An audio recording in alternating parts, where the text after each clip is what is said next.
Salt. That is where it begins, and I want you to understand from the first line, Ansel, that the whole of my service, 20 years of it, the years no one will ever thank me for because no one ever knew, turned on a thing as small and as stupid as salt. You will laugh. Go on and laugh. I laughed too, that first gray morning in the provisioning hall beneath Harrogate Palace, when I stood at the cold table and told the master of stores that the salt was wrong, and watched him decide, in the polite silence a servant of 40 years learns to read, that the new sergeant of the Queen's bodyguard had lost his wits before he had lost his youth. I had not lost my wits. I had, if you want the plain truth of it, only just begun to find them. You are 26 years old, Ansel Croft, and today you took the oath I took in the same stone chapel, before the same altar rail worn pale by the knees of men whose names the realm has forgotten. You think you know what you swore to. You swore to guard the body of the Queen of Eldermoor and the bodies of her house, the Prince-Consort Aldrich, the Princess Malin, the young Prince Joran. You are picturing, I would wager my pension on it, a knife in the dark, a man on the wall, a shot from a rooftop across the river, something you can see coming, something you can put your body between. That is the guarding they train you for, and it is real, and God grant you never need it. But that is not the guarding I did. I am writing this because I am 70 years old and my hands shake now in the mornings, and because in 3 weeks the Queen will pin a thing to my chest before the whole court and say kind words she has half composed already, and every one of those words will be wrong. Not false. Wrong. They will honor the wrong thing, because the true thing was never mine to tell, and I find at the end that I cannot let it die with me, or leave you to inherit the watch without knowing what the watch truly was. So I am setting it down for you, and for you alone, in the order it happened, so that you will believe me when I say, the deadliest thing that ever came for the royal house of Harrogate never once carried a blade. It came in a barrel, it came in a sack. It came up the water stair with the morning provisions, wearing the plainest face in the world. Let me go back to the salt. 20 years ago this winter, I was 50 years old and newly raised to sergeant, and among the dull duties that fall to a sergeant of the bodyguard was the morning inspection of the provisioning hall, the long vaulted undercroft where everything that would pass the Queen's lips that day was received, weighed, checked, and signed for before it climbed to the royal kitchens. Bread, meat, milk from the home farm, wine, water drawn and boiled, the sacks of flour, the crocks of butter, the barrels of salt. It is not glamorous work. The young men hate it. You will hate it. You will stand in the cold at 6 in the morning while a clerk reads you numbers, and you will think you are wasting the best years of your life counting cheeses while braver men stand the wall. I thought so too, and then that first morning I put my finger to the salt. I do not know why I did it. I have asked myself for 20 years, and the honest answer is that I do not know. Some habit older than the palace, some instinct my grandfather bred into me. He was a fisher on the northern coast, and he taught me that a man who works with salt learns it the way a shepherd learns his sheep, one from another, and that the sea salt of our own coast is coarse and gray and tastes of the whole cold ocean, while the mined salt of the inland pans is white and fine and tastes of nothing but itself. My grandfather could tell you the harbor a barrel of salt came from with his eyes shut. I was not my grandfather, but I had his tongue in my head, and that morning the salt on my finger tasted of nothing. Not of the sea, not of the pans, of nothing, and then under the nothing, faint as a rumor, of something bitter and metallic that closed the back of my throat like a hand. This salt is wrong, I said. The master of stores was a decent old man named Halloran, near retirement himself, and he came and put his own finger to the barrel and tasted it and looked at me the way you look at a man you have just decided to be patient with. It's salt, Sergeant, he said. It's the salt we've had these 10 years off the same warrant from the same house. Ven's. Good salt. The Queen's own grandfather ate off Ven's salt. Taste it again, I said. Under the front of it there's a bitterness. He tasted it again to humor me. I taste salt, he said.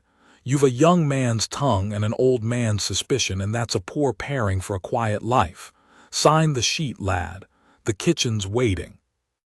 And here, Ansel, is the first thing I will teach you, and it is worth more than anything they taught you in the yard."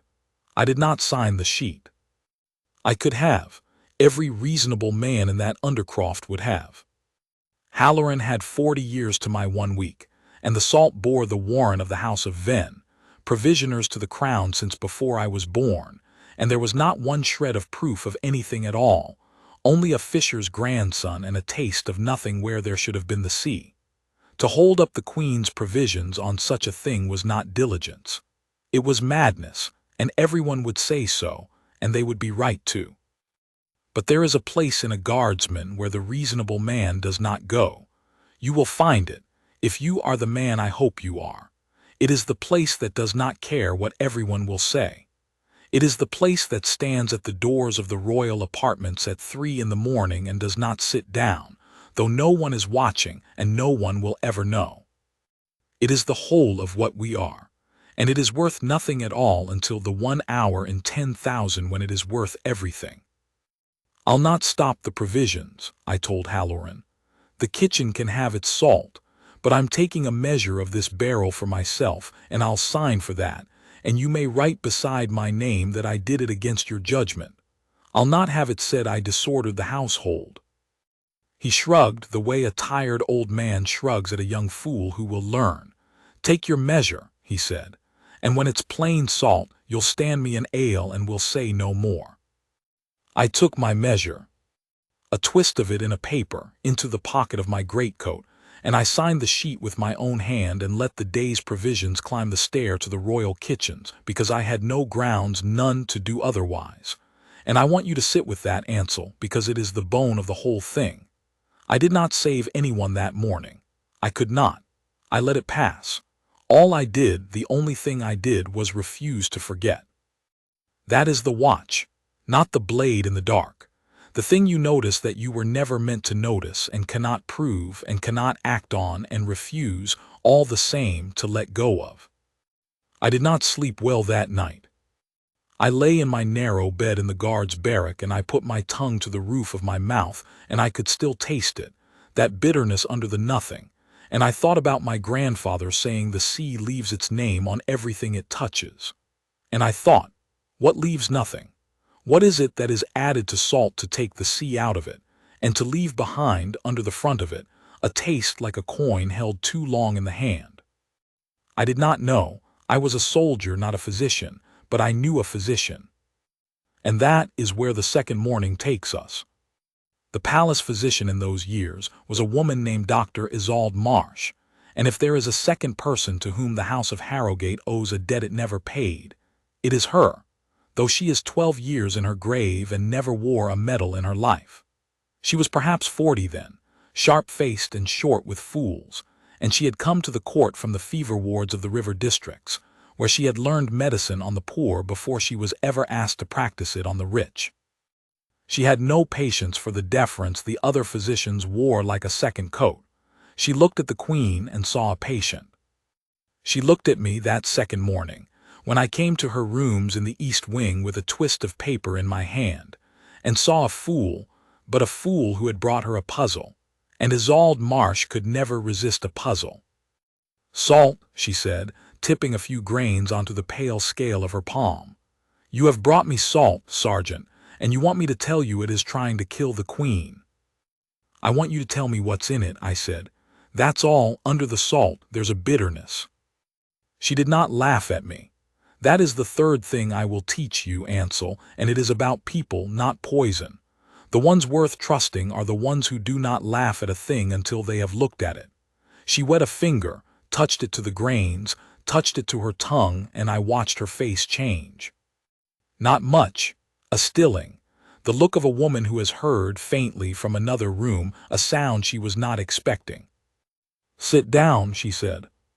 She spent the better part of that day at it, with her flames and her small glass dishes and her reagents in their stoppered bottles, and I stood at her window and watched the river run gray past the water gate, and I told myself I was a fool 100 times over.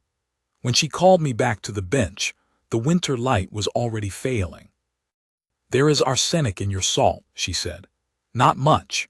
Very little, in fact, so little that a man could eat off it for a week and feel nothing but a heaviness he'd blame on the weather. So little that no one weighing the barrel, no one salting the Queen's soup would ever find it. But it is there, Sergeant. It is white, and it dissolves without a trace, and it tastes, to a tongue that knows to look for it, of exactly the bitterness you brought me, under the salt, where no one thinks to taste." I remember the cold that went through me. Not fear, not yet. Something older and heavier than fear. The understanding of a shape. "So little," I said. "You said so little." "Yes," she looked at me steadily. "And that is the part, Sergeant, that keeps me from calling this an accident or a bad barrel or the honest carelessness of some pan-house upriver. Too much arsenic and a man dies in an afternoon in agony, and there is an inquest and a hanging. Everyone knows what to look for. But a very little, given every day, in the one thing every kitchen uses and no kitchen questions, that is not a death. That is a wasting. A slow decline no physician would name a poisoning because it looks like nothing but ill health. A woman grows tired, then thin. Then her hands tremble and her stomach turns from food and her hair thins, and one gray year she takes to her bed and does not rise, and the whole realm mourns a queen who simply faded, as queens sometimes do. The Undercroft, the Barrel, the Warren of the House of Venn. 10 years, Halloran had said. The Queen's own grandfather ate off Venn's salt. "How long," I said, and my voice was not my own, "would it take?" "To kill her?" Isolde Marsh set down her glass and folded her hands. "At this dose, years, Sergeant. Perhaps many years. That is the horror of it, if a horror is what we are looking at. It is not built for a season. It is built for a decade. It is the patience of it that frightens me. A man who wanted the Queen dead this month would use a knife or a musket and hang for it. A man who used this, a man who could put so little into so common a thing and wait, and let the years do the work while he stood in plain sight as an honest tradesman. That man does not want a death he can be blamed for. He wants a death no one will ever call a death. He wants to be, when she is finally gone, the last man in the realm anyone would suspect." We were quiet then, the two of us, in the failing light. "You will report this," she said at last. It was not quite a question. "To whom?" I said. "And with what? You have found arsenic in one measure of salt, taken by one sergeant against his master's judgment, from one barrel that has already been emptied into the kitchen stores and mixed with a season's worth of good salt from the same warrant. There is no barrel now. There is your word and mine, and a twist of paper, against the oldest provisioning house in Eldermoor, that has served the crown for 3 generations without a whisper. What do you think happens, Doctor, when a 50-year-old sergeant 1 week in his post accuses the House of Venn of poisoning the Queen?" She did not answer because she knew. "They dismiss it," I said, "gently if I'm lucky. They find the arsenic to be a natural fault of some inland pan. It happens. You'll tell me it happens, a trace of the rock the salt is mined from, nothing more, an unlucky barrel. They thank me for my diligence. They watch me a little after the way you watch a man who has said a strange thing, and the House of Venn goes on holding the warrant, and the salt goes on climbing the stair, and whoever did this learns one thing only, that a sergeant once came close, and is more careful next time." Isolde Marsh looked at me for a long moment, and there was something in her face I have never forgotten, because it was the first time in my life a person of real weight had looked at me and seen, not a uniform, but a man who might be equal to a thing. "Then what," she said quietly, "will you do?" And I told her the thing I had already decided, standing at her window while the light died, though I had not known until that moment that I had decided it. It would cost me 20 years. It would cost me every promotion I might have had, because a man cannot chase a shadow and climb a ladder both. It would cost me friends who would think me cracked. It would cost me the simple thing that every other man in that palace had, and I would not, the piece of a watch that ends when you walk off your post. I will taste the salt, I said. Every morning, every barrel, for as long as it takes. I will learn this man's hand the way a scholar learns a forger's, and I will keep the arsenic out of the Queen's kitchen with nothing but my own tongue and my own silence, and I will build a case so slow and so certain that, when at last I set it down before the Queen, not one soul in the realm will be able to call it the fancy of a mad old guard. It will take years. He built it for years. I will unbuild it the same way. I looked at her. And you will tell no one, not the Chamberlain, not the Queen. No one. Because the only weapon we have, Doctor, is that he does not know we have seen him.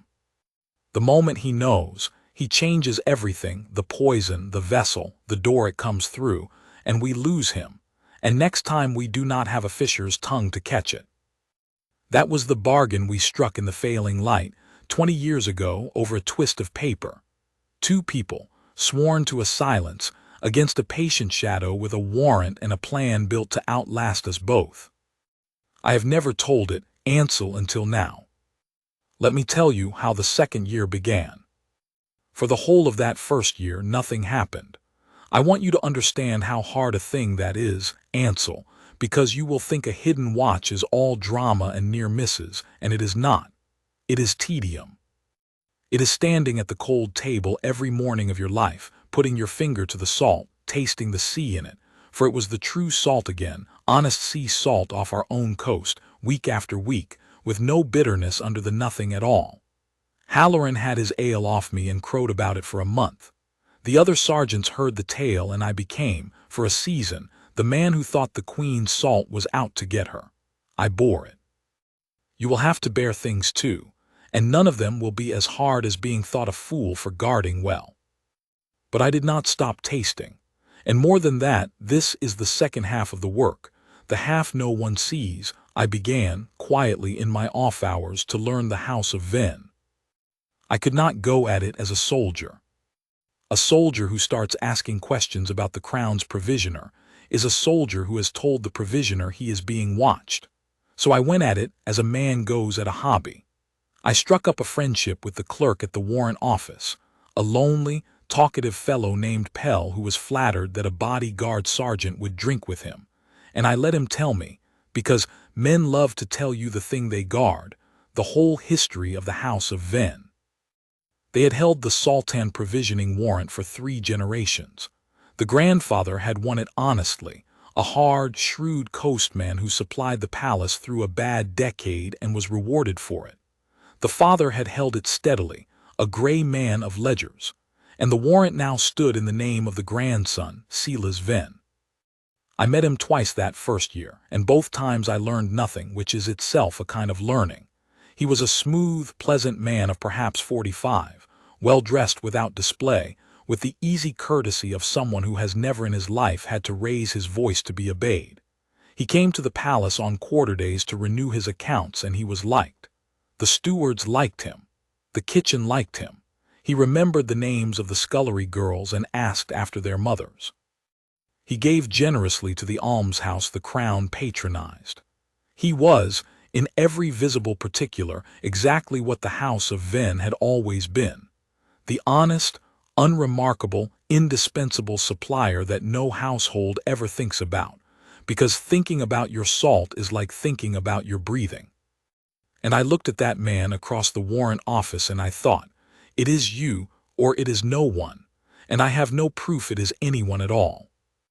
But Pell in his cups gave me one thread, and I have learned that a hidden watch is nothing but the patient pulling of threads. Pell told me, laughing as a piece of old gossip, that the house of Venn had once been a house of 2 brothers, and that there had been a falling out a generation back, a bitter one, over the warrant itself. The grandfather, it seemed, had 2 sons. The elder was steady and dull and good with ledgers, and to him the old man left the warrant and the name and the crown's business.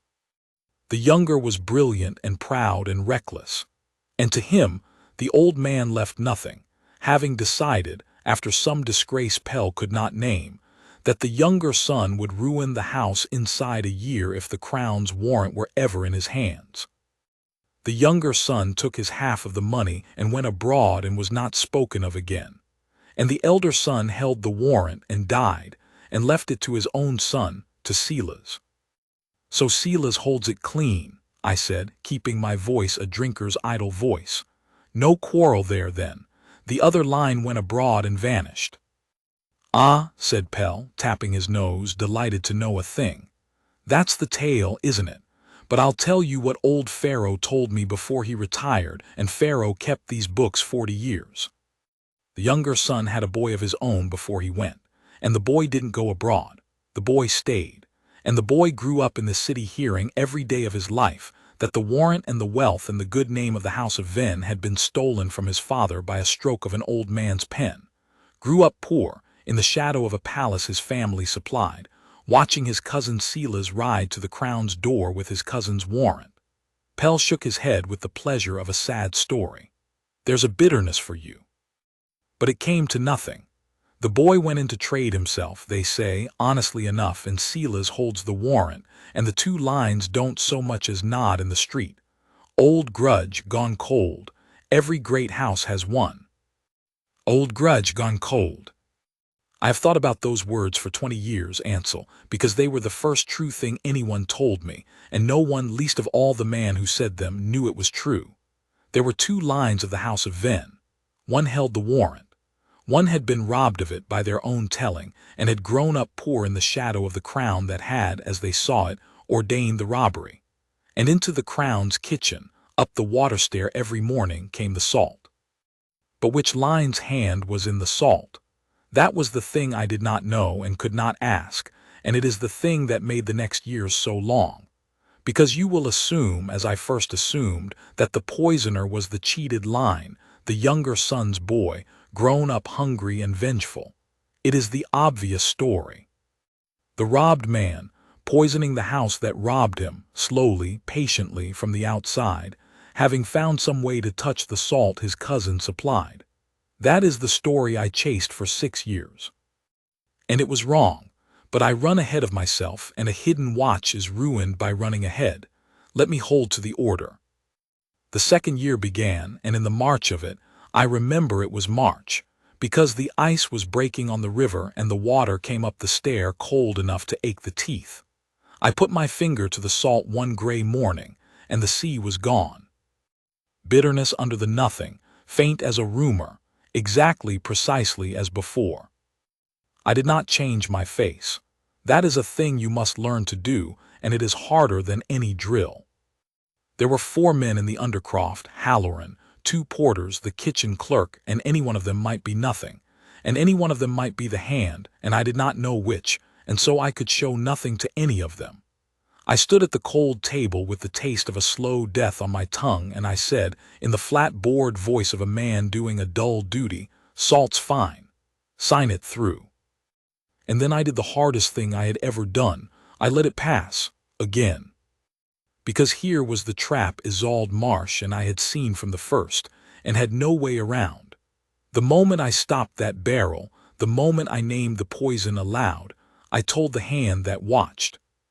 And the hand would vanish and change and come again by a door I did not know, and next time it might be in a thing my tongue could not read. So the salt could not be stopped at the table. It had to be stopped in the kitchen, silently, by a means the poisoner would never see, and that meant I had 1 hour, no more, between the signing of the sheet and the salt's use in the Queen's own soup, to get up that stair, and take the poisoned salt out of the world without a single soul knowing it had ever been there. How I did it that first frantic time, and the 100 times after, each one different, each one a small war fought in a busy kitchen with a smile on my face, is the work of my whole life, and I will tell it to you now, because you may one day have to do the like, and I would not have you invent it in a panic as I did. The royal kitchens of Harrogate are 3 great vaulted rooms, hot as a forge in any weather, loud with the clatter of 40 people who do not stop from 4 in the morning until the last dish is cleared at midnight. No guard belongs there. A guard in the kitchen is a guard out of place, and out of place is exactly the thing a hidden watch cannot be. So the first thing I did that first year was make myself belong. I befriended the head cook. Not the salt cellar, not the stores, the cook herself. A broad, warm, iron-willed woman named Mother Quill who had fed 3 generations of the house and ruled her kitchen like a small good queen of her own. I made myself useful to her. I carried what needed carrying. I stood between her and the stewards when the stewards were fools, which was often. I learned her kitchen the way I had learned the salt, where everything lived who touched it when. And within a year I was the one guard who could walk into Mother Quill's kitchen at any hour and draw no more notice than a cat, because I was Sergeant Rooke, who was sweet on the cook.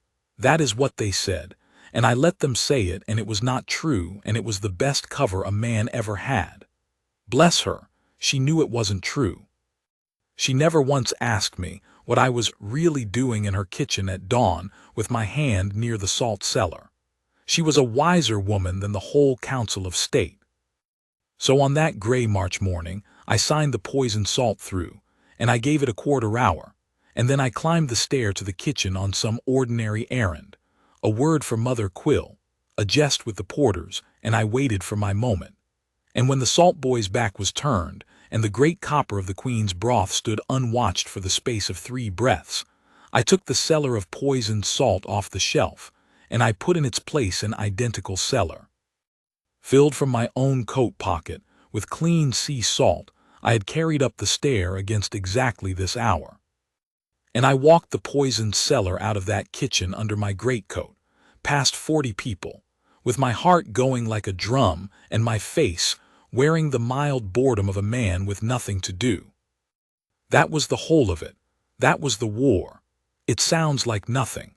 It is the hardest thing I have ever done, and I did it in one form or another for 20 years, and not once in all that time did anyone but Isolde Marsh know it was being done. You are frowning.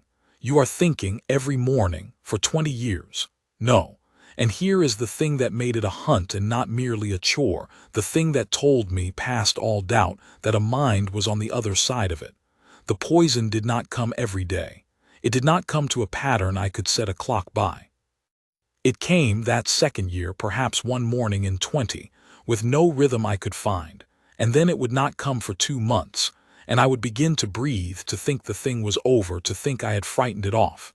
And then, on the very morning I had let my guard soften, there it would be again, the sea gone, the bitterness under the nothing. He was testing me. I understood that slowly. He was watching the palace for any sign that the salt had been noticed, an inquest, a dismissed cook, a changed warrant, a physician asking odd questions and finding none. He grew bolder, and then, at some private alarm I could not see, cautious again. We were 2 men playing a game across a wall neither could see over. He could not see that I was taking his poison out of the pot every time. I could not see his face, or know his name, or prove he existed. We only knew each other by our moves. I have never in my life known another human being so well as I knew that hand, and I never once in all those years laid eyes on it. It cost me. I will not pretend to you that it did not, because you are about to inherit the same watch, and a man should know the price before he pays it. It cost me sleep first. A man who must be at the cold table every dawn, and then climb to the kitchen and be ready, on any morning without warning, to fight a silent battle over a copper of broth, does not sleep as other men sleep. For 20 years I woke before the bell. For 20 years my first thought on waking was the salt. It cost me rank. Twice I was offered advancement, a captaincy once that would have taken me off the morning inspection and into the officers' rooms, with a company to command and a name to make. I refused it. I could not tell them why. A sergeant who refuses a captaincy for no reason is a sergeant they mark down as strange, or lacking ambition, or afraid of responsibility, and I was marked all 3, and I let myself be marked, because the captaincy would have taken me from the cold table, and the cold table was the whole of my true post. The younger men I had trained rose above me. I saluted them. Some of them, I think, pitied me, the old sergeant who never rose, who was sweet on the cook, who tasted the salt every morning like a superstitious old fool. I let them pity me. Pity is a good cloak. No one looks hard at a man they pity. And it cost me the thing I can only call the loneliness of it, which was the heaviest coin of all. Isolde Marsh knew. For 11 years, until the fever took her, she who had learned medicine on the fevers of the poor died of one at last, and I stood at her grave in the rain and could not tell one soul there why I wept. For 11 years she was the one human being on earth who knew what I was, and when she died I was alone with it entirely. I stood the watch alone for the 9 years after that.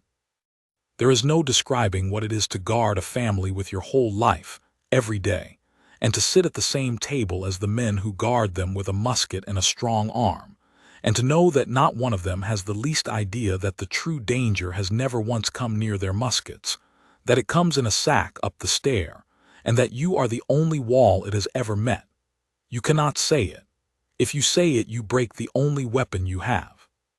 So you carry it, and you smile, and you are thought a harmless old fool, and the queen you would die for 100 times over passes you in the gallery, and gives you the small kind nod she gives to all her old servants, and does not know, cannot know, that you have already died for her, a little every single morning for years. I tell you all this not for pity. I want no more pity at the end than I had at the beginning. I tell you because you must know that the hidden watch is not glory. It is the opposite of glory. Glory is a thing done in the light and seen and praised. The hidden watch is a thing done in the dark and never seen and never praised, and its only reward, the only one, and it is enough, I have found it enough, is that the ones you guard sleep, and wake, and grow, and never know there was a fire. The children grew. That is how I marked the years in the end, not by the seasons or the poison, but by the children. When I first tasted the salt, the Princess Malin was a baby in arms, and the Prince Joran not yet 2 years walking. I took the poison out of their mother's broth, and out of the milk from the home farm when he tried the milk instead, for he did try other doors, and I will come to that. And I watched those 2 children grow up strong and straight and laughing in the palace gardens, and every year I thought, that is the medal. That laughing is the medal, and no one will ever pin it on me, and I would not trade it for the crown itself. But I promised you the order of things, and I have let myself run to sentiment, which is the vice of old men. Let me go back to the 6th year, because in the 6th year the game changed, and I nearly lost it, and lost my own life besides. And it is the 6th year that first showed me I had been chasing the wrong man. For 6 years I had guarded the salt, and I had grown, I confess it, proud. Proud in the private way of a man who has done a hard thing well and long. I knew his salt the way a mother knows her child's cough in the next room. I was so sure of the salt that I had stopped truly hunting. I had settled into the war, made my peace with fighting it forever, one cellar of broth at a time. And a man who has stopped hunting is a man about to be surprised. In the spring of that 6th year, the poison stopped coming in the salt. 2 months went by clean, then 3, then 4. And where before such a silence had made me watchful, now, God forgive me, it made me easy. I thought at last he has given up. 6 years of a poison that never seems to bite, a queen who stubbornly does not fade, must have convinced him the salt was somehow failing of its purpose. I thought I had simply outlasted him. I let myself, for the first time in 6 years, sleep. And in the 5th month, the Prince-Consort Aldrich fell ill. Not the queen, Aldrich, and not with the slow gray wasting Isolde Marsh had taught me to fear, but with something sharp and sudden, a gripping of the stomach, a fever, a weakness that put him to his bed inside a day. The court physicians called it a bad oyster, a chill on the gut, the sort of thing that lays a man low for a week and passes. And it might have been. Men do eat bad oysters. But Isolde Marsh came to me on the 2nd night of it, in the passage outside the sick room, and her face was the face she had worn over the salt 6 years before. "It is not an oyster," she said low. "I have seen his symptoms, and I have seen what he has eaten, and there is a thing in him that should not be there, and it is not in the salt, Elias, because I have had you guarding the salt for 6 years, and it has not touched him. It is a new door. He has changed the door." I felt the ground go out from under me. 6 years of watching one thing, and while I watched it, he had simply reached past my hand. "What door?" I said. "I don't know yet, but it is fast, this, not the slow, patient poison of the salt. It is meant to kill this time and quickly. Which tells me, she stopped, and I saw her working it through, and I saw her arrive where I was arriving. Which tells me he has grown impatient or frightened or both. The slow way was not working. 6 years and the Queen still stands. So he has changed his whole method, a faster poison, a different vessel, a different victim, the consort, perhaps because the consort is less watched than the Queen, and a grieving widowed queen is a queen more easily managed. I don't know. I only know the shape has changed, and we are behind it. We were behind it. For the first time in 6 years, I was not one step ahead of the hand. I was chasing its back through a door I had not known was there, with a man dying in the room beside us. I will not stretch out the night for you, though it stretched near forever for me. Isolde worked over the consort with everything she had, and she saved him, understand. She saved his life that night with an old fever ward physician's stubbornness and a purge the court doctors thought barbaric. And Aldrich lived and rose in a fortnight, and never knew how near he had gone. But while she fought for his body, I fought for the door, because if we did not find the door before the next meal, all her saving was for one night only. I went to the kitchen. I went to Mother Quill, and for the first time in 6 years I frightened her, because I came in not as the easy sergeant sweet on the cook, but as a man with death in his face, and I asked her. I had no time for cover that night. I asked her one question. What did the consort eat that the Queen did not? These 3 days. What was his and his alone? She was a wise woman, as I have said. She did not ask me why. She stood in her hot, loud kitchen and she thought, and she said, "The tonic wine. He takes a physic wine at night for his sleep, a sweet dark wine off a private order. Her Majesty does not touch it, she thinks it a vanity. It is his and his alone. It came new this quarter from, and she named the merchant, and it was not the house of Venn. It was not Venn. It was a small wine merchant of the lower town, a new supplier, come to the palace's custom that very quarter with an introduction and a good price, and a sweet dark physic wine that eased a tired consort's sleep. I went to that wine merchant's house that same night, alone, out of uniform, and I will tell you plainly, Ansel, that I broke the law to do it. I entered a shuttered shop by its back window like a common thief, because a hidden watch has no warrant and can call no constable, and I would rather hang for a burglar than let the house of Harrogate be poisoned through a door I had let slip. And in the back room of that shop, among the casks, I found 2 things that changed everything.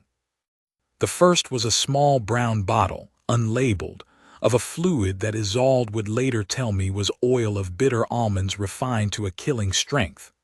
The fast poison, the impatient poison, that had gone into the consort's sweet dark wine.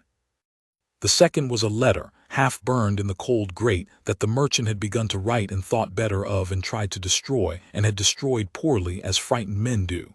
I have that letter still. I have carried it 20 years, and it began in a cramped, desperate hand. Cousin, I cannot go on with it. He is not dying. The salt does nothing, and now you ask me for worse, and there it broke off into the burn. Cousin. I stood in that dark shop with the half-burned letter in my hand, and the whole thing turned over in my mind like a key in a lock I had been trying for 6 years with the wrong key. The wine merchant was not the poisoner. The wine merchant was a frightened tool. He had written to a cousin. He was of the cheated line, the younger son's boy, the one Pell had told me of, grown up poor in the shadow of the palace, and he had come to the palace's custom not by chance but by design, set there, given his introduction and his good price and his killing bottle by someone above him, someone patient, someone who, when 6 years of slow salt failed, had reached for a faster hand and a nearer door. And that someone had access to the salt of the house of Venn, the warrant salt that no cheated poor cousin of the lower town could ever have touched at the source, morning after morning for 6 years. I had been chasing the robbed man for 6 years, and the robbed man, this frightened wine merchant, was only the second hand. The first hand, the one that touched the warrant salt, the one that had been at it patiently since before I ever put my finger to the barrel, the one this poor cousin was writing to in despair. The first hand held the warrant.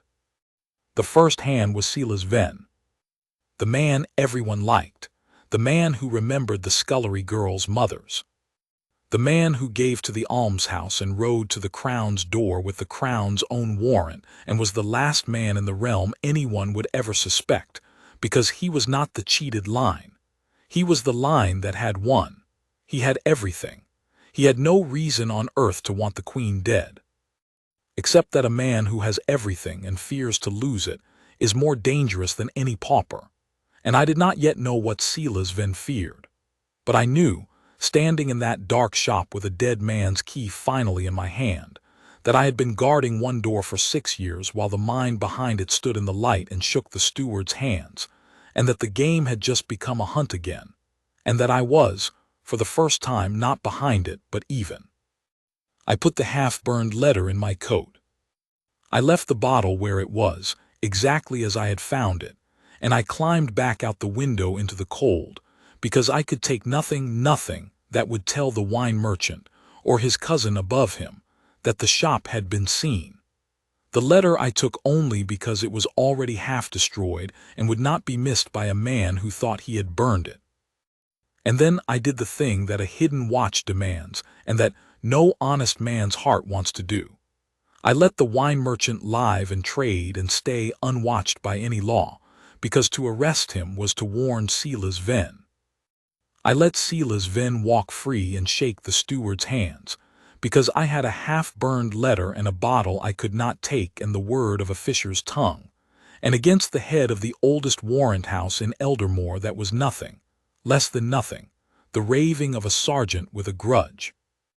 I had found him, and finding him changed everything and nothing. The salt still came. I still tasted it every dawn. Only now I knew whose hand was in it, and I could not say the name, and I had to go on tasting and swapping and smiling for years more, until I could build the one thing that would matter when at last I set it down before the queen. Not a suspicion, but a proof no man could burn. Now I must tell you the why of it, because a hidden watch that does not understand its enemy is only luck, and luck runs out. It took me 3 more years to learn why Silas Venn, who had everything, wanted the Queen of Eldermoor slowly dead. I learned it, in the end, not from any grand discovery, but from the same dull thread I had pulled at the beginning, the warrant office and old ledgers, and the patience to read what bored other men. The warrant of the House of Venn was not, it turned out, the eternal thing everyone believed. It came up for the crown's renewal every 20 years, a formality, always renewed. No one thought twice, and it had last been renewed by the Queen's father in the final year of his reign, which meant it would fall due for renewal again, by the Queen's own hand and I felt the cold go through me when I counted it, in the very year I am writing to you now, the 20th year, this year. And here is what I found in the ledgers, in the small dry entries no one reads. In the last years of the old king's reign, before ever I tasted the salt, there had been a quiet inquiry into the House of Venn's accounts. Nothing public. A steward's suspicion that the warrant house had been overcharging the crown for 2 decades, small sums, cleverly hidden, but 2 decades of small sums is a fortune, and a fortune stolen from the crown is a rope. The old king had died before the inquiry closed, and the young Queen Saralind, coming to the throne, had let it lie for a time. But she was not her father. She was sharper than her father and colder about money and honest to the bone, and it was known, Pell had told me this 2 years back, and I had not understood its weight. It was known that when the Venn warrant came up for its 20-year renewal, the young queen meant to open the old accounts again in full before she signed. She had said as much once in council. It had been written down. Silas Venn, who sat on the edge of every council through his stewards and his friends, would have known it before the ink was dry. That was the why. It was not a grudge, not the poor cousin's hot bitterness. It was cold arithmetic. If the queen lived to the 20th year and opened the accounts, Silas Venn would be ruined and hanged, and the House of Venn would fall, and everything 3 generations had built and stolen would be lost. But if the queen faded slowly, naturally, a sad wasting, a grief the realm would mourn.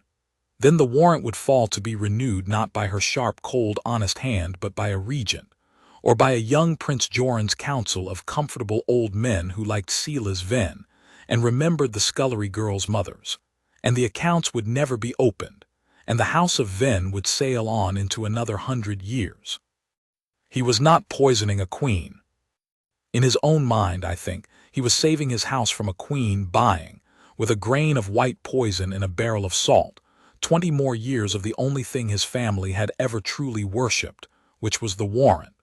The poor cheated cousin of the lower town hated the palace. Silas Ven did not hate anyone. That was the terror of him. He would have wept real tears at the queen's funeral. He simply could not permit her to live to the year the accounts came due. And that year was coming. I had known his name for years and could prove nothing, and now the clock I had not seen was running out for both of us. He had until the renewal. So had I. Then in the 9th year it stopped. I want you to feel the false hope of it, Ansel, because it nearly undid me, and false hope has undone better men than I. In the 9th year the poor cousin, the wine merchant of the lower town, died.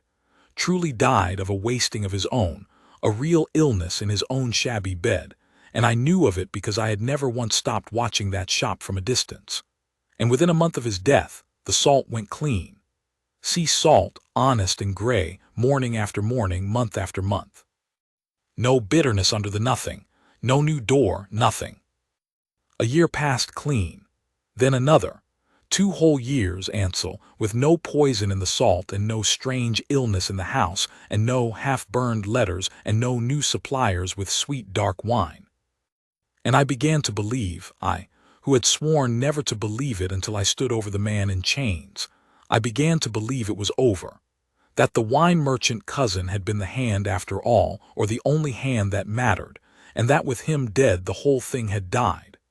That Silas Ven, whatever he had once set in motion, had lost his tool and his nerve and let it lapse. That the queen would live to the renewal and open the accounts and hang him by ordinary law, and I would never have to do the thing I had spent a decade dreading, which was to stand up alone before the crown and accuse a beloved man of murder with a fisher's tongue for evidence. 2 years of that sweet false quiet, I let my shoulders down. I even, God help me, thought of taking that captaincy at last, of walking off the cold table into an honest officer's life, of sleeping past the bell, of being, for whatever years remained, simply a man. I spoke of it to no one, for there was no one left to speak to. Isolde was 2 years dead by then. But I thought it. I let myself think it. And that, of course, was exactly when the trap he had been building the whole 2 years closed. For the quiet was not the end of it. The quiet was the most patient move in a 20-year game of patience. Silas Ven had not given up when his cousin died. He had done something far colder. He had waited for the palace to relax, waited for whatever unseen vigilance had kept his queen stubbornly alive to grow tired and careless, waited for the very softening he could feel me, or someone like me, undergo. He had spent 2 years teaching the palace and me that the danger was over, and he had used those 2 years to build a new door, the last door, the one he meant to be sure of, aimed not at the queen at all. Aimed at the children. I did not see it coming. I will not pretend to you that I did.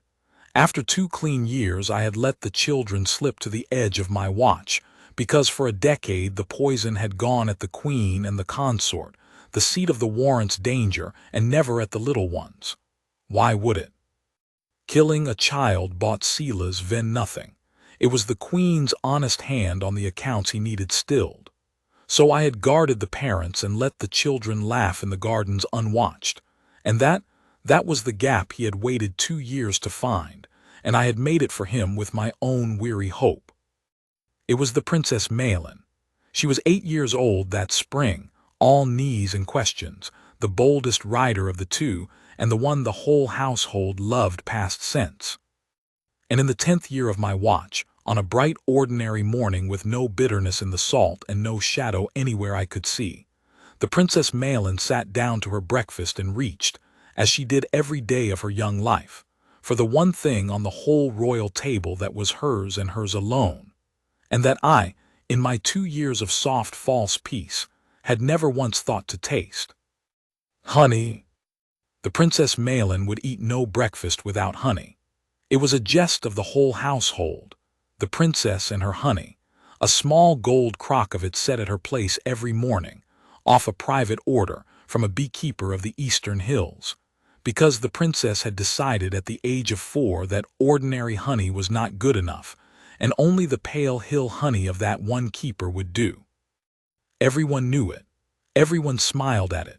It was hers and hers alone, and no one else at that table touched it, and it came to the palace not through the great provisioning warrant but through a small standing private order, quietly, once a fortnight in a plain crock, a door so small, so charming, so beneath notice, that in 10 years I had never once looked at it. Neither, I had thought, had anyone else.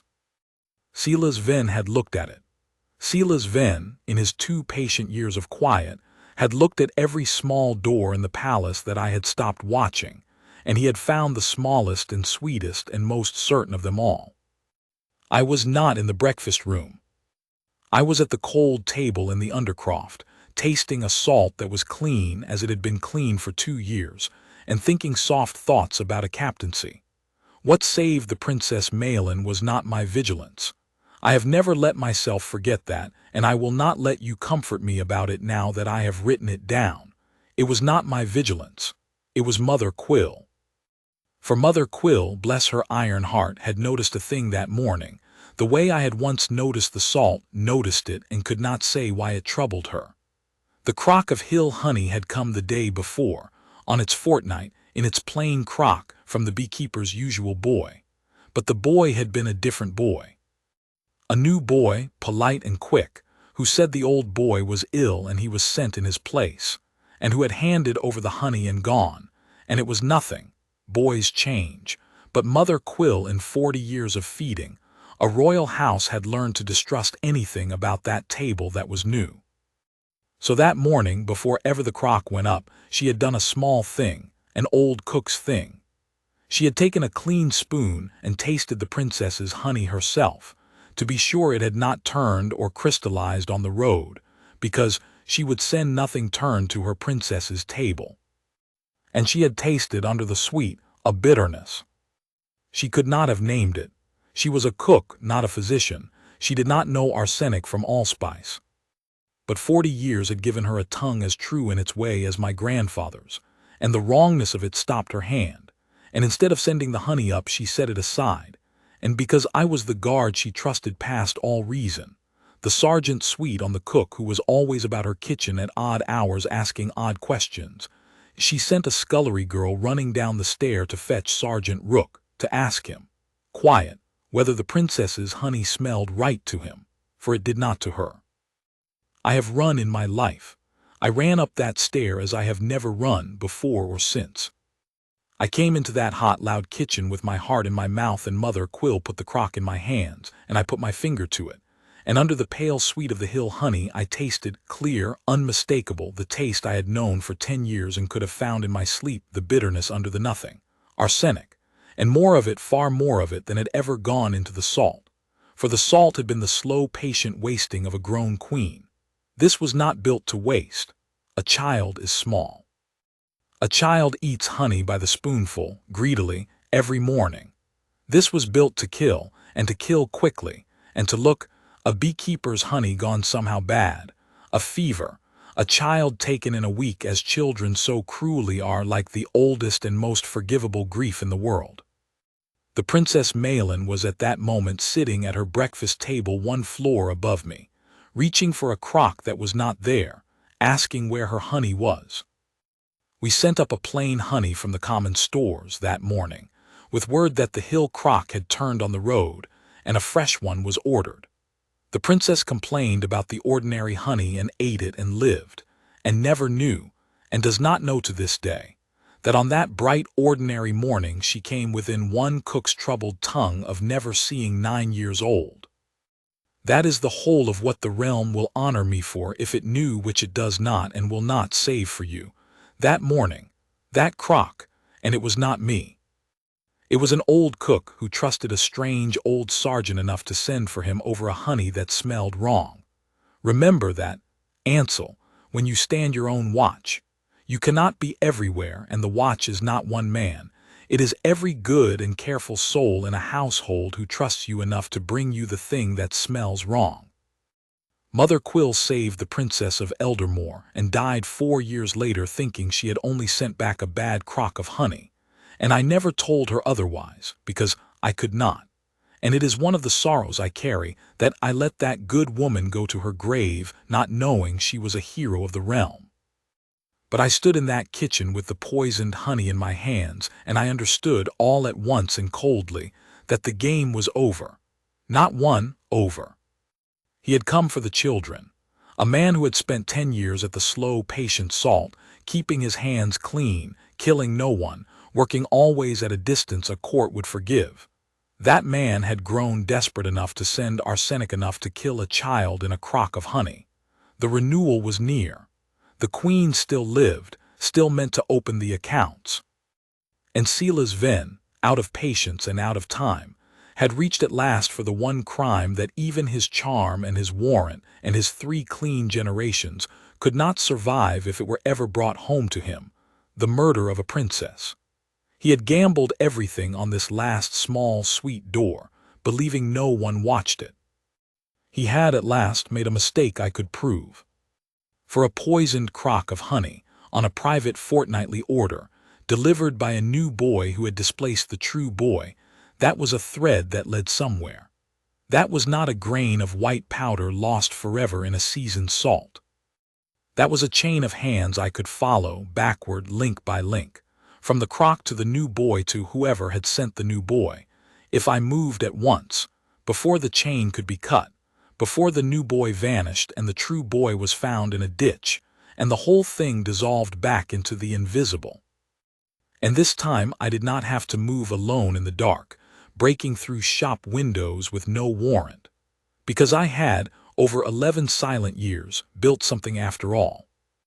I had the twist of paper from the very first barrel, sealed and dated and witnessed by Isolde Marsh's own hand before she died, and her written testimony beneath it. I had the half-burned letter, "Cousin, I cannot go on with it. The salt does nothing," in the wine merchant's hand, that a magistrate could match to the dead man's other papers. I had 10 years of my own dated records, a sergeant's plain log. Of every morning the salt ran bitter, and every morning it ran clean, in a pattern no accident on earth could make. I had the ledgers of the overcharged warrant and the council record of the Queen's intent to open them and the date of the renewal, all copied fair in my own hand from the public rolls.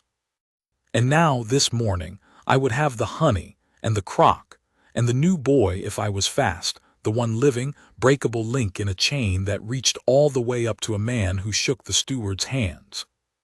11 years I had waited to have enough. This was enough. This was, at last, a case that no one could call the fancy of a mad old guard. But I could not bring it. That was the last cruelty of the thing, and I want you to understand it, because it is the truest lesson of the hidden watch. I was a sergeant. I could no more walk into the Queen's presence and lay before her the 20-year poisoning of her house by the head of her own warrant than I could fly. Who would carry me to her? The chamberlain who dined with Silas Ven. The captain of the guard, who had marked me down years ago as the strange old sergeant who refused promotions and tasted the salt. I had the proof of a lifetime and no door to bring it through, no rank, no standing, no voice the crown was bound to hear. The very obscurity that had let me guard in secret for 20 years now stood between me and the one act that could end it. So I did the only thing a man in my place could do. I did not go up the chain that would have buried me. I went, at last, straight to the one person in Harrowgate Palace who had never once in 20 years looked at me and seen a fool. I went to the Queen herself. You will think that a simple thing. It was not. A sergeant does not walk into the Queen's presence. But 20 years of a hidden watch teaches a man every corridor of a palace, every hour and every habit, and I knew, because knowing was my life, that the Queen of Eldermoor walked, alone but for a single trailing lady, in the long gallery above the water each morning after breakfast, in the 1/2 hour she kept for herself. And I knew that if I waited at the turn of that gallery, at my post, as a guard has every right to stand at his post, she would pass within arm's reach of me, and that for those few seconds I would have the only audience with my queen that I would ever, in 20 years of guarding her life, be granted. I had one chance in a few seconds and no rank to make her stop, so I did not ask her to stop. As she came level with me, and she was not young now, the queen, the years had touched her too, though not, thank God, the years of the poison, I said, very low, not lifting my eyes from the middle distance as a guard's eyes must stay. 7 words I had spent the walk-up composing and would remember to my grave. Majesty, do not eat the hill honey. She did not stop. She was too well-made a queen to stop, to show a trailing lady that a guard had spoken. But I saw her step check, the smallest hitch, the check of a sharp mind catching a thing thrown to it in passing. And 3 paces on she said to her lady, easily, that she had left her gloves, and would the lady fetch them? And the lady went, and the queen turned, alone in the empty gallery, and came back to me, and looked at me the way Isolde Marsh had looked at me 20 years before over a twist of paper, as at a man who had brought her a puzzle she could not yet see but already believed was real. "You are Rooke," she said, "the old sergeant, you taste the salt." Even she knew the jest of me, but she did not say it as a jest. "Say it again, all of it. I have until my gloves come back." So I told the Queen of Eldermoor in the empty gallery in under 100 seconds the shape of 20 years, the salt, the arsenic, Isolde Marsh, the wine and the consort's near death, the half-burned letter and the cousin and the warrant and the account she meant to open, and the renewal that fell due this year, and the honey, this morning, the crock and the new boy and how near her daughter had come. I did not embroider it. I had learned in 20 years that the truth said plainly is the strongest thing in the world, and that a man who has real proof does not need to raise his voice. The Queen of Eldermoor listened to all of it without once changing her face, which is the discipline of queens as stillness is the discipline of guards, and when I finished she was silent for a moment, and then she said one thing, and it is the thing I have held in my heart for the 10 years since, warmer than any metal. "How long," she said, "have you been alone with this? Not is it true, not how dare you, not what proof, those came after and rightly.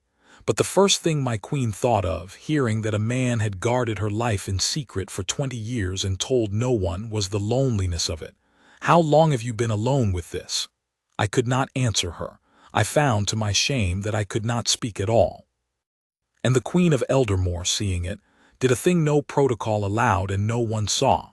She put her hand, for one instant, on the sleeve of an old sergeant's greatcoat, the way you touch a man who has carried something too heavy for too long. Then her lady's step sounded at the gallery's end, and she was a queen again, and she walked on, and it was done. But it was not done. It was, in truth, only now begun, for a queen who believes is a very different engine from a lonely sergeant who suspects. She moved that same day, and she moved as I could never have moved. The new honey boy was taken before nightfall, quietly, by the queen's own trusted men, not the palace guard Silas Ven had friends among, but 2 hard silent men she kept for her own affairs, who lifted the boy from the eastern road before he could vanish and before word could run ahead of them. And the boy, who was no hardened murderer but a frightened lad paid too much to carry a crock and ask no questions, told them everything inside an hour, who had paid him, and where he had been given the crock already sealed and the name, not Ven's own. Ven was far too careful ever to be the name a boy heard, but the name of Ven's man, his understeward of stores, the link one rung below the top. And that man, taken in his turn and shown the half-burned letter and the 20-year log, and told plainly that a princess had nearly died, and that the rope was already being measured, did what such men do when the patient shadow they served proves willing to hang a child in their place. He turned. He gave them Silas Ven, the orders, the payments, the 2 decades of it, all of it, in exchange for his life. And still mark this, Ansel, for it is the last lesson, still the Queen did not send the guard to Silas Ven's door with drawn swords. She was cleverer and colder and more just than that. She let the renewal proceed. She let it be known through the court, as if nothing at all had changed, that the 20-year warrant of the House of Ven would be signed and renewed at the quarter-day court, in full ceremony, before the assembled household, and she let Silas Ven come to receive it. He came in his best, of course he came. He had won as he believed. The Queen had never faded, true, but no one had come for him, no inquiry had touched him. The honey business must have failed, but failed silently. And here now was his warrant renewed for another 20 years, the accounts unopened, his house safe, his patience rewarded. He came up the hall smiling, the man everyone liked, and he knelt before the Queen of Eldermoor to receive the crown's warrant into his hands. And the Queen did not give him the warrant. She gave him instead, in the hearing of the whole assembled court, the twist of paper from the first barrel, and the half-burned letter, and the boy's confession, and the under-steward's, and the log of 20 years, laid one by one into the hands of the magistrate at her side, while Silas Ven knelt, and the smile died on his face by degrees, like a fire going out. She did not raise her voice. She did not need to. She said only, when it was all laid out, "The accounts of the House of Ven will be open now, Master Ven, as they should have been opened 20 years ago, and every question they ask, you will answer to the law." And then she said the thing that I think broke him, because it was the one thing his whole patient scheme had been built to prevent anyone ever saying. "You believe that a house is worth more than the family it feeds. You were wrong about that, and you were seen. For 20 years you were seen." I was there. I stood my post at the edge of that hall in my old greatcoat, and I watched them take Silas Ven away, and I will tell you that I felt no triumph. 20 years of my life were ending in that moment, and the ending was just, and I felt mostly the strange gray emptiness of a man who has been carrying a great weight so long that its lifting nearly takes him off his feet. He did not look at me as they let him out. He never knew me. To the last, Silas Ven had no idea that the wall he had broken himself against for 20 years was one old sergeant with a fisher's tongue, standing at a cold table every dawn, taking his poison out of the world one crock at a time. I think if he had known, it would have been the cruelest blow of all to learn that all his patience and all his cleverness had been undone not by the crown's spies or the Queen's cunning, but by a man he had passed 100 times and never once seen. But I did not want him to know. That was never the point. The point was the laughing in the gardens, and the laughing went on. So now you know, Ansel Croft, what the watch truly was, and why the words the Queen will say over me in 3 weeks will honor the wrong thing. She will not say the true thing, and she is right not to. And I have asked her not to, for a realm that learns its queen was poisoned for 20 years through her own kitchen learns to fear its bread. And a household that learns a guard did such a thing in secret learns to wonder what its other guards do in secret. And neither of those is a gift I would leave behind me. The trial of Silas Ven was held quietly. On the plain charge of the fraud his opened accounts laid bare, 20 years of theft from the crown, proved to the last coin, and on that alone he was ruined and imprisoned, and the House of Ven fell, and its warrant passed to honest hands, and no word of poison was ever spoken in a public court. The realm believes the House of Ven fell for stealing. Only a handful of us ever knew it very nearly rose on murder. The Queen willed it so, and I with her, and I do not regret it. A hidden watch that ends in a public spectacle was never a hidden watch at all. There are debts I could not pay and want set down, so that they are at least written somewhere, even if only here for you. Dr. Isolde Marsh, who tasted a twist of salt on a winter afternoon and did not laugh, and who kept a silence for 11 years that cost her every honor her skill deserved, and who died of a poor woman's fever with the whole thing still locked in her. The Queen has ordered this she would grant me, a bed of the fever ward at the River Hospital endowed in the name of a physician who served the crown beyond its knowing. It is not enough. Nothing is enough. But her name is carved there now, and mothers of the poor will be healed under it who will never know why. And I think Isolde, who learned her medicine on exactly such mothers, would call that a fair grave. Mother Quill, who trusted a strange old sergeant enough to send for him over a honey that smelled wrong, and who saved the Princess of Eldermoor and never knew it, and who is 4 years dead. I go to her grave on the day of it every year, and I tell her now, for I could not then, what she did. I do not know if the dead hear. I tell her anyway. It is the only medal I have to give, and I give it to her every year alone, in the rain if there is rain. And the children, who are children no longer.